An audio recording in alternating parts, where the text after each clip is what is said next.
샬롬. 생명의 삶 개관스쿨에 오신 여러분 환영합니다. 오늘은 저희가 바울의 편지 중 하나인 데살로니가 전서와 후서를 살펴보려고 합니다. 먼저 데살로니가라는 도시의 배경에 대해 저희들이 조금 알아야 되는데, 이 도시는 당시 마게도니아 지역의 가장 큰 도시 중 하나였습니다. 인구가 무려 20만 명의 대도시였고, 이 지역의 행정 수도였으며 이곳에는 이방인들과 유대인들이 어우러져 살고 있었습니다. 특별히 데살로니가는 바울이 마게도냐 선교를 했을 당시 빌립보에 이어 두 번째로 방문한 도시인데, 이곳에 있을 때 바울은 유대인들로부터 많은 핍박을 받게 됩니다.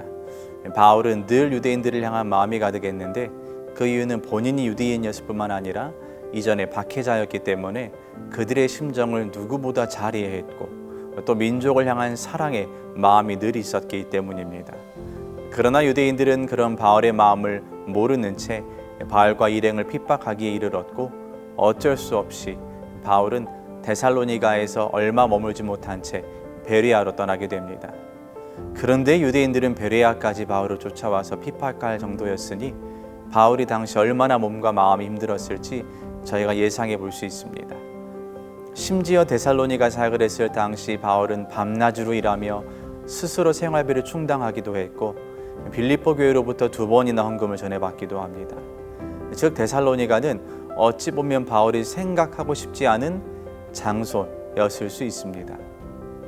그럼에도 불구하고 데살로니가 교회가 바울의 큰 감사 제목이 되었는데, 그 이유는 바울이 떠나고 나서 아덴에 있을 때 그곳에 디모데를 보내게 되고, 디모데를 통해 전해 들은 소식이 바울의 마음에 큰 감동이 되었기 때문입니다. 바울이 데살로니가에 머문 기간이 짧으면 한 달, 길어야 수개월밖에 되지 않은 시간이었음에도 불구하고 그곳에 있는 그리스도인들이 다른 그리스도인들의 본이 되고, 또 예수 그리스도께만 소망에 있는 성도의 모습이 어떤지를 아주 잘 보여줬기 때문입니다. 바울에겐 데살로니가는 늘 돌아가고 싶었으나 가지 못했던 곳이었지만, 그곳에서 전해 들은 소식은 바울을 기쁘게 했고, 이렇게 바울에게 데살로니가 교회는 감사 제목이 됩니다.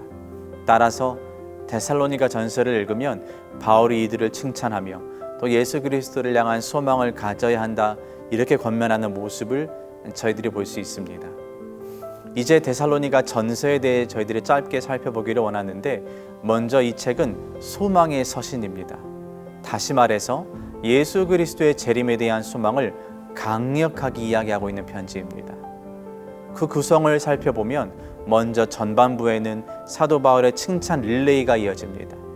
신앙의 모범이 되었음을 칭찬하고 그리스도인의 모습을 지키고 있음에 감사합니다. 이어서 후반부에 보면 핍박 가운데 믿음을 지키고 있는 성도들을 격려하며 예수님이 곧 다시 오신다, 그렇기 때문에 소망을 잃지 말아라 하고 권면합니다. 이것이 데살로니가 전서의 간략한 요약입니다. 그러나 이 편지를 쓰고 몇 개월 후에 바울은 다시 한번 이 교회를 위해 펜을 들었어야만 했는데, 그것은 이어서 들려온 소식이 심상치 않았기 때문입니다.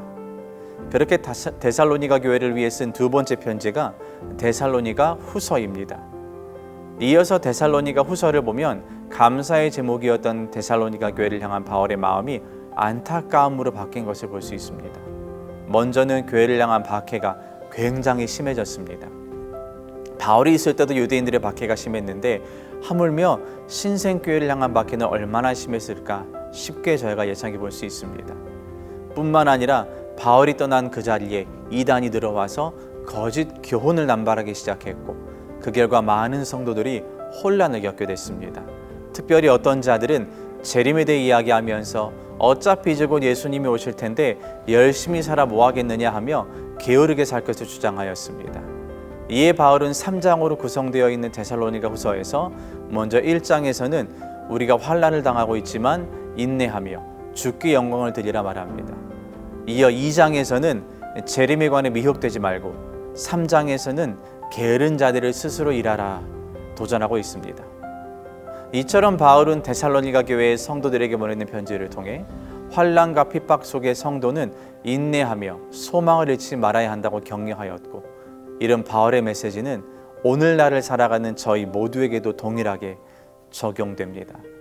바라기는 데살로니가 전서와 후서를 묵상하며 우리의 고난 가운데 함께 하시고 우리에게 소망을 보여주시는 그 예수님을 떠올릴 수 있게 되기를 주의 이름으로 축복합니다.